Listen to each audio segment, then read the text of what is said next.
Welcome, where you get practical, no BS insights on how to grow yourself and grow your career.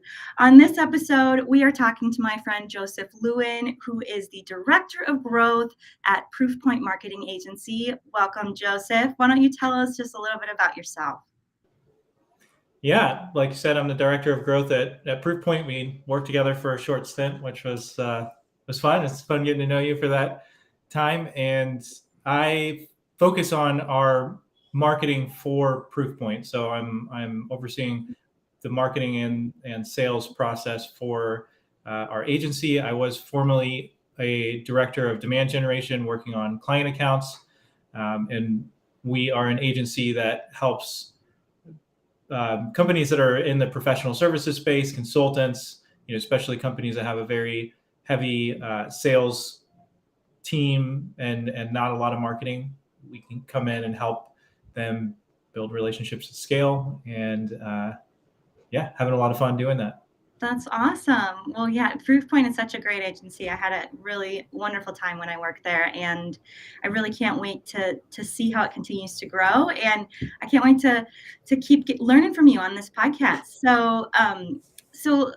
Well, before we start talking about the theme of our show, which is how podcasting can build your career, give us a little bit of your A to B story. Help us understand how you got from where you started in your career to where you are at right now.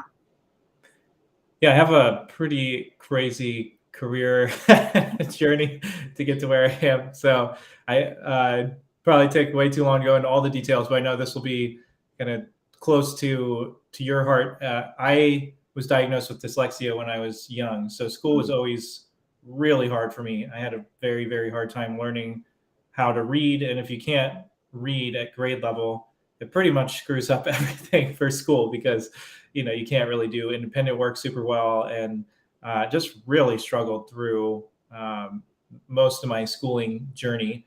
And I was homeschooled, so I got opportunity to do a lot of other things during my schooling years that other people wouldn't normally get to do. So that was kind of an education in itself. But that led me to not really being in a place to be able to go to college right out of high school. So I worked a ton of blue collar jobs. I installed security cameras all over the country. I know we're going to talk about craziest job later, so I won't mention the craziest job right now, but Okay. worked a lot of blue collar jobs, and essentially just got to the point where I was like, I can't do this for my whole life. That's not going to really fly. And so I started doing photography and video, and my wife and I lived in Kenya for a little while. And so while I was there, we needed to raise money for this project we were working on, and I started doing photography and videos to help raise money for this project that we were working on. And that's really where my marketing career began, was in the content creation side. And then my wife and I were traveling around Europe for a while, so we ended up doing photos and videos for hotel social media in exchange for being able to stay there. Oh, wow. That's so cool. That's such a cool idea. So we started, getting to stay places. And then when we got home, we were like, hey, well, if we could stay places, maybe we could trade for products. So we started trading products for videos and photos. And then that kind of led me to go, okay, maybe there's a business opportunity here. I already have a portfolio to show people. So I started a business working with small businesses for their social media content. And then that kind of led into an agency where, agency is a strong word, but a single man agency, where I was working with small businesses on essentially anything they needed to do with their marketing. So I was helping them build their websites and come up with marketing strategy and interviewing their customers. And anyway, through that whole process, I learned a lot about marketing and messaging and interviewing customers. And then that led me to getting a job at my previous company, Part Solutions, where I was a marketing manager there in the manufacturing space. That's kind of how I got into the B2B marketing. And I won't share about how I got my job right now, because that kind of ties into the podcasting space. But I ended up getting my role here, and that brought us where we are today. Yeah, I just so admire your story, and I learned a little bit about it when I was at Proofpoint, but I just love the opportunity to dig in a little bit more. I love that you embrace sort of this idea of scrappiness, and that you're just going to do what it takes to get what you need to get done and use the skills that you have at your disposal. And I love the story about exchanging hotel stays for, content creation. That's incredible. I just didn't know that about you. So thanks for sharing that. So let's just dive into our topic, how to use a podcast to grow your career. So why don't you just tell me what got you started in podcasting? Talk a little bit about how that started for you. I was at a point in my previous role where I realized there's just not a lot of growth opportunity for me. I really enjoyed working there, but there was just some indicators that it was going to take me a long time to move up or get a new opportunity. And I had right around that same time met James Carberry from Sweetfish Media, and it's a podcasting agency, and we met up and I was talking with him about where I was at, and he's like, man, you got to talk to Dan on my team. So I get on with Dan, and Dan says, Joe, you got to start a podcast, call it The Strategic Marketer, and start interviewing people. And that's going to really help you, take the next step in your career. And I was like, okay. And he's like, nobody ever takes me up on my advice to do it, but we're going to tell you anyway. So I did. I started a podcast. I've been a little behind on it just because work has been super busy, but I'm kicking it off again. But I publish it almost every week for about a year, and just ended up being able to meet a ton of awesome people in the space, built some really great deep relationships through starting the show, and then also that helped me have content to build my personal brand and really get my name out there, especially on LinkedIn, and kind of simultaneously building relationships and kind of building awareness for myself at the same time. I think that's such an incredible story about, well, first of all, Sweetfish is like, the who's who of podcasting. So that's so cool that you were able to network your way into that. So it seems podcast really helped you develop your network. Can you talk a little bit more about that, about how that's helped in building a network for you?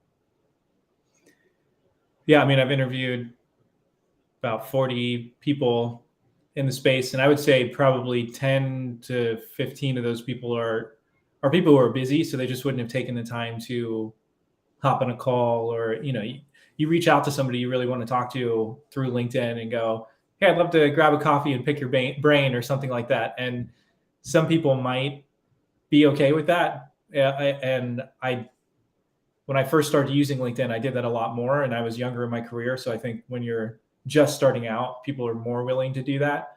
Mm-hmm. But even for me right now, if people reach out and they're like, hey, I'd like to grab a virtual coffee, I'm kind of like, it's probably going to be a sales pitch, whatever. Yeah.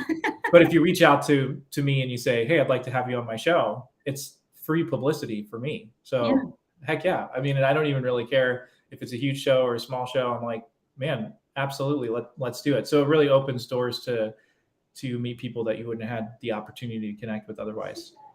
I totally agree. At least for me, I've loved just talking to people in general, and I've gotten so much value and knowledge out of talking to these people that to your same point, I asked, jumped in their inbox, can I learn a little bit more about how you got to where you're at in your career? And usually I would learn so much from each conversation. I kept thinking, oh my gosh, I got to record these. I got to record these. And then it just became this thing of, I know that, and not to sort of play to people's selfishness, or it's not selfish, but like we all like to talk about ourselves. That's just how we are as humans, and we all have great stories to tell. And inviting someone to a conversation about their own expertise, I find people just get so excited about that. Have you found that? Talk a little bit more about that. Yeah, I mean, I would say that one thing that's made my podcast maybe slightly different than the average marketing podcast is I wasn't always looking to invite the most well-known people or people who are already going on tons of podcasts, because I feel like most of the time they have their story down, they kind of sound the same, and it's almost the same thing on every show. If you listen to them once, you kind of got the idea, Right. So yeah.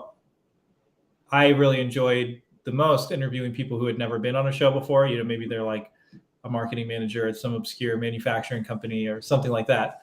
And it's really about asking them the right kinds of questions that get them to open up. But for those people, they've never really seen themselves as somebody who has something to share. And by asking the right questions, they end up feeling more confident in what they're sharing about, and you kind of get to dig into and learn about some really interesting things that you wouldn't otherwise. And I'm not a big group person. Like I'd say in a group setting, I'm pretty introverted, but I love one-on-one conversations. So this is a great way to network with people without necessarily having to go to a networking event and do all the awkward, awkward introductions and all that. You just reach out and say, hey, I'd love to have you on my show. And then you get to have these amazing, deep one-on-one conversations with people. Yeah, and you get to invite other people into these conversations. I think is just the most interesting part about it is, like you said, when you ask the right kind of questions, someone's career journey or even just whatever, how they've gotten their expertise, it can be vulnerable sometimes, because usually there's stories of failures and stories of, false starts and stories of hard lessons and things like that. And all of that can be so valuable to other people, because we all forget about what it takes to, we see people on the mountaintop and we forget what it takes to get there. And so you started your podcast, let's say that, and talk a little bit about the process of starting it. How did you, I mean, it sounds like Dan sort of helped you with the idea or concept, but if you were starting a podcast from scratch right now, how would you go about thinking about how to create that concept and where you would start with that? Yeah, I mean, I will just say Sweetfish has at least I think they still have a course on starting a podcast that's free. So I went through it and it was helpful. So I don't need to reinvent the wheel. I'd check that out. But number two is you just got to do it. I would say that the best way to do it, if you're not comfortable editing, is just to do it as a live show like what you're doing right now. And you can get into editing as you move along, but just start it as a live because you could start it tomorrow. So the best way to do it is pick a name. You don't even have to pick a name at first. Just do it on your personal LinkedIn page. Find somebody, say, hey, you're super smart. I'd love to interview you on a live tomorrow. Let's do it. And then just get on it and do it, and start with somebody that you're friendly with so that you have a good rapport. I really like doing a pre-interview just because that's where I am really able to develop questions that help me get deeper into the conversation than I would be otherwise. So I usually do a 30-minute pre-interview first, and then set the date for the conversation after that. But on the flip side, you can just dive in, and especially if you're good on the fly. I'm not always necessarily super good on the fly, so yeah. I like having my questions prepared. But if you're good on the fly, then just jump on and roll with it. I think the biggest thing is just start. Don't procrastinate and come up with all these excuses like I got to have great cover art and I got to learn a new tool and I got to just do it live and get it started. Yeah, I totally agree. Well, I mean, this is the reason why I do it live. And it looks like we got some great comments here. Chris Raposo said Dan Sanchez told him the same thing. That's great advice to start a podcast. So way to go, Dan Sanchez. And I'm actually having Dan on my show later this week. And then we also have a comment from somebody else, Rosalia Ching. Is an Asian American actress. I'm not sure how that relates to the conversation, but that's fantastic. Well, I love this idea that doing it live is sort of the easiest way to entry, and for me, it definitely was. And the other thing that live does, at least for me, is it relieves the pressure of, like you said, having to post and this perfectionism that I have in my head about like everything needs to be exactly the way perfect, all T's crossed, I's dotted. And what I found is people actually really much more value regular cadence versus insanely high quality. I mean, and to your point, you can get that over time. That happens over time, and it's really, it really works over time. But I think that just getting the content out there, has been so helpful personally. And I also think, sometimes you don't know. I think it was my friend Trevor Van Worden who said, sometimes you don't know what you don't know, and don't be afraid to iterate in public, because Mm. people are endeared to that. People love that. People love watching you grow and change, and being perfect right from the get-go is really not interesting to people. I mean, it's great. It's great if you can do that, but you draw people into your story more if you're not doing that. So what would you say to that comment?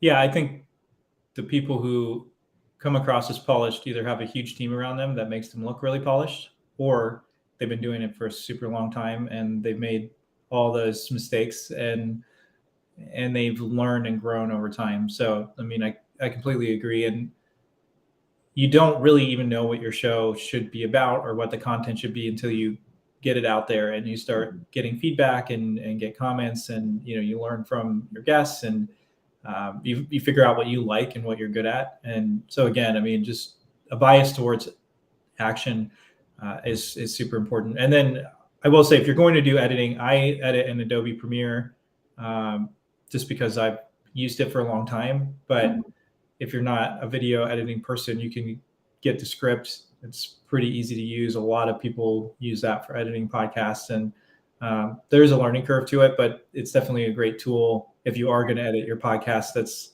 anybody can do. You don't have to be a professional video audio editor to be able to do that. Yeah, Descript is great. I've used both Premiere and Descript, and they both have their advantages and disadvantages.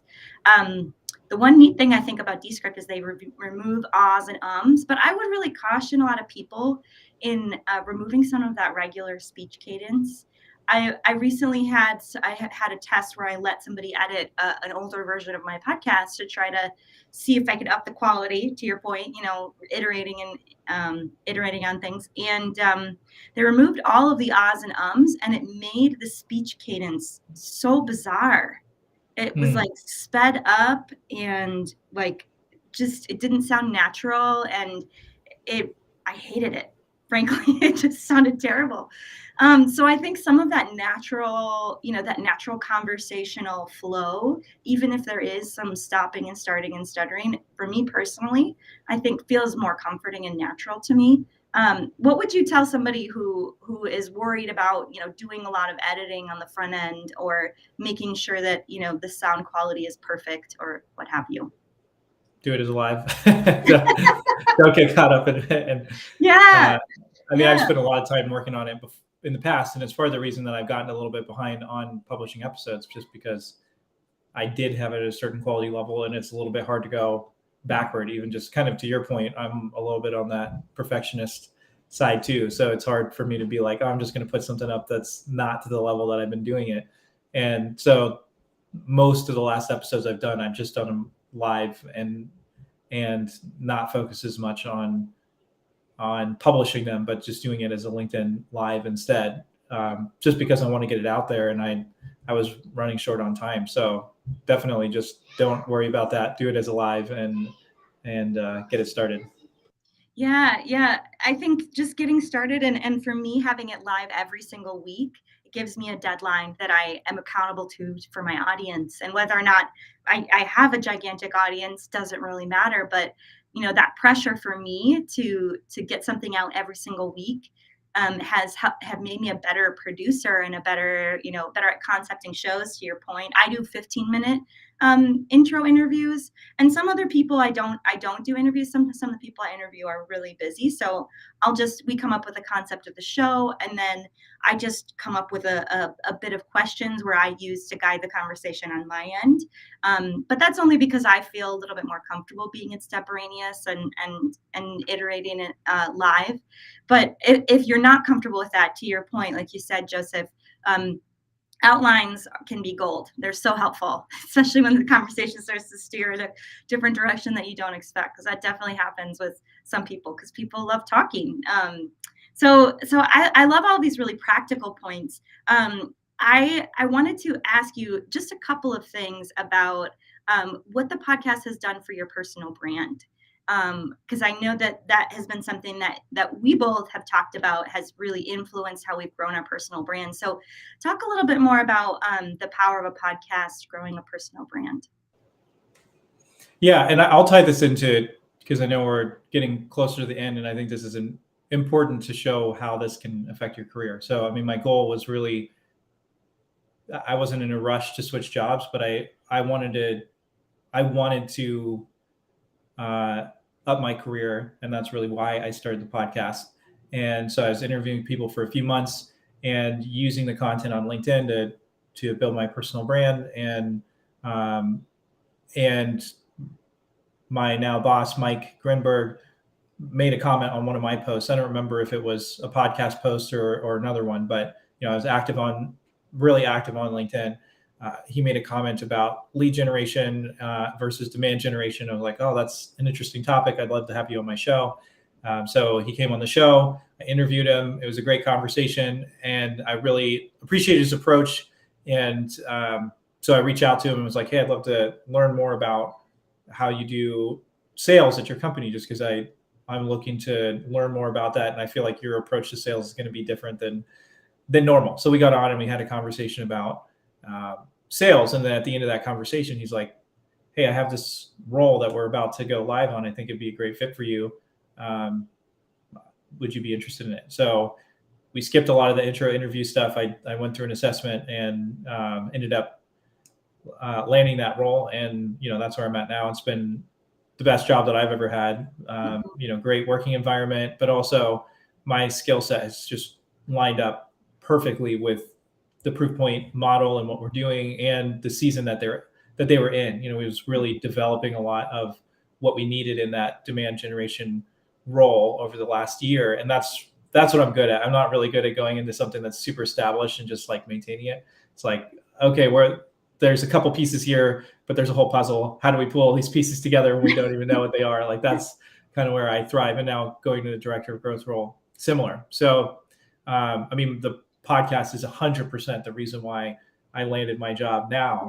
Yeah. And I've told a lot of people that are in the job market, they're like, I've applied to 150 roles and I haven't gotten anything. I'm like, interview people, like find people at the places you want to go work and interview them. And there's a lot of hesitancy to it, and I'm not quite sure why, but like, if you're in the job market or you're looking to up your career, it's 100% a game changer, because people get to see that you're showing your expertise. You're showing that you know what you're talking about. You're getting yourself out there, and you're building relationships with the people who are making decisions about whether to hire you or not.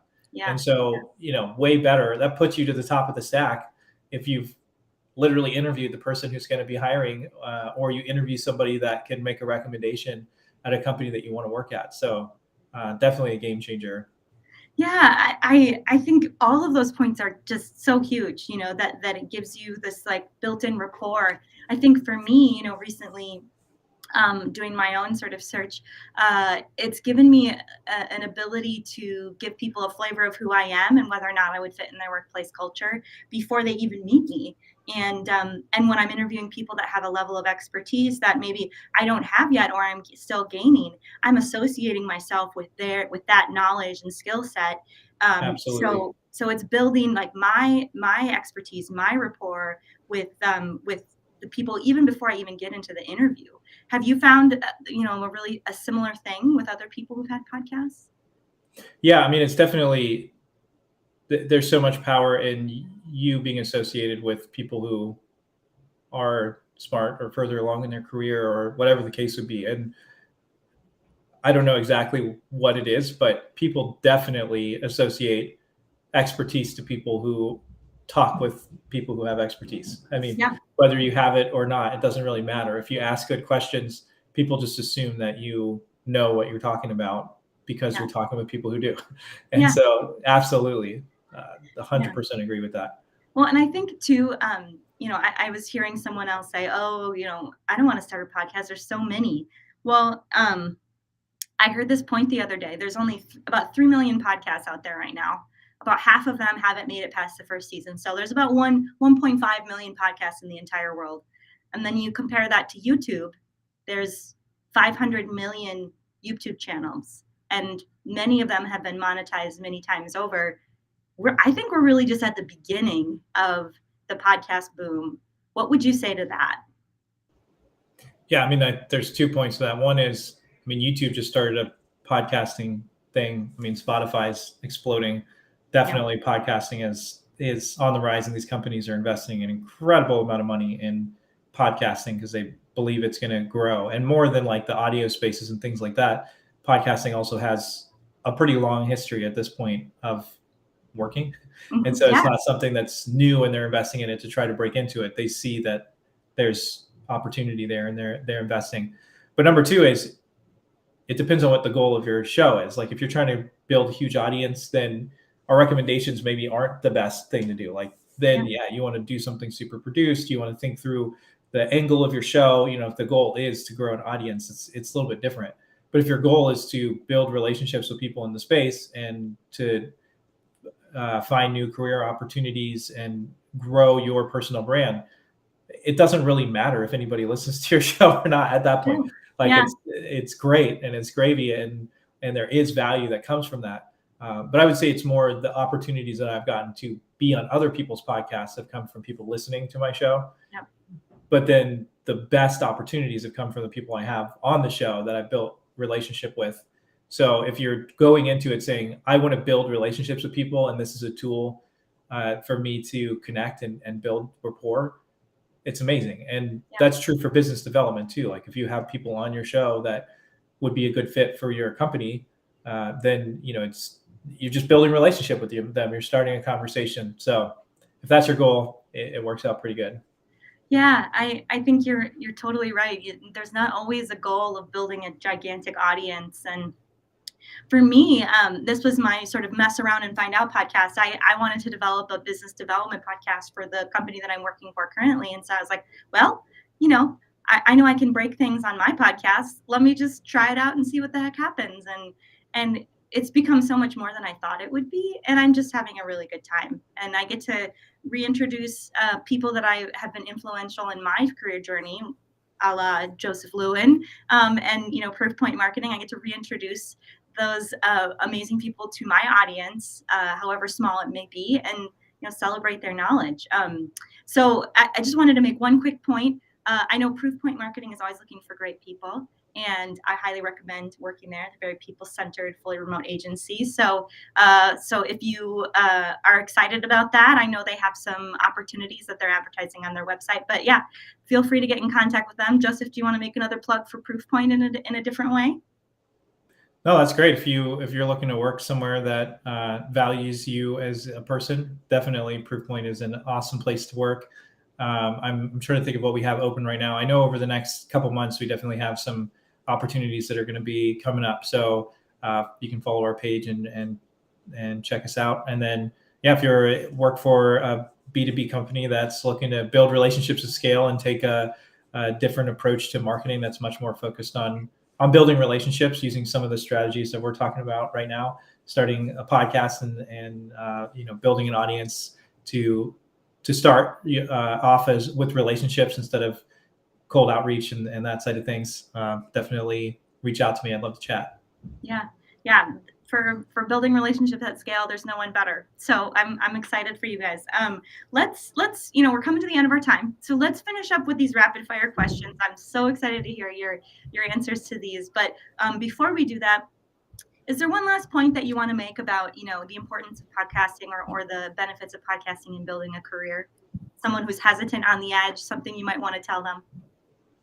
Yeah, just get over your fear and do it. I mean, it's one of those things that will I am 100% confident that if you take it seriously and you go out there and you just start hustling at it and trying to get a show every single week for the next 6 months, it will 100% change your career. And if you pair that with building your personal brand on LinkedIn and looking to build relationships through LinkedIn and podcasting together, there's such a great combination. I mean, exactly. I guarantee you do this weekly for 6 months, your career trajectory will completely change. 100%. I totally agree. Well, let's finish up with these rapid fire questions. So, Joseph, what is the most random job that you have ever had? I was a chimney sweep for about 5 years. No way. Yeah, Mary Poppins style chimney sweep. That's so cool. Yeah, I had brushes and all. Get back to my house black from head to toe. Oh It's my not a fun gosh. job. That's part of what made me go, I got to do something different with my life. But Yeah, fun to talk about after the fact, but doesn't sound yeah, like a great exactly. job to do for a while. Okay, well, the last rapid fire question is, what is the worst career advice that you have ever gotten? The worst career advice I've ever gotten. Oh, that's a hard one. Um, Man, you're stumping me there. um, I mean, probably, I would say it's maybe not a direct statement that somebody's made, but just sticking it out somewhere for a really long time. That's you're not growing, and being like, oh, you should just stick it out. I think there's a balance there. Like if you're new in your career, it probably is good to stick it out for 2 or 3 years somewhere, even if it's not the best fit, because you're going to grow as a person. And some of the frustration and challenge that you find in that situation is actually because you need to grow. Yeah, And maybe you don't like your leader, but it's not necessarily because they're a bad leader. It's because you have things you need to grow in, and it's rubbing you the wrong way. So if you're really early, stick it out. But at the same time, staying somewhere for 5 years where there's no opportunity to grow just because you want to be loyal, or whatever the situation is, it's not good for you, and it's really not good for them in the long run either. So if you're seeing, hey, look, this isn't going to be long term, just go find somewhere new. It's not the end of the world. Definitely worth looking for opportunities where you're going to be able to grow. absolutely. Absolutely. Well, thank you so much for joining me, Joseph. I really appreciate it. And I want to thank everyone else who joined us too. If you want to listen to this episode again, it goes live on all relevant podcasting channels on Monday. Don't forget to subscribe to the channels and like and share with friends who might benefit from this information. And join me next week live at 8:30 a.m. on the Newly podcast, where you get more practical, no BS insights on how to grow yourself and grow your career. Thanks, everyone.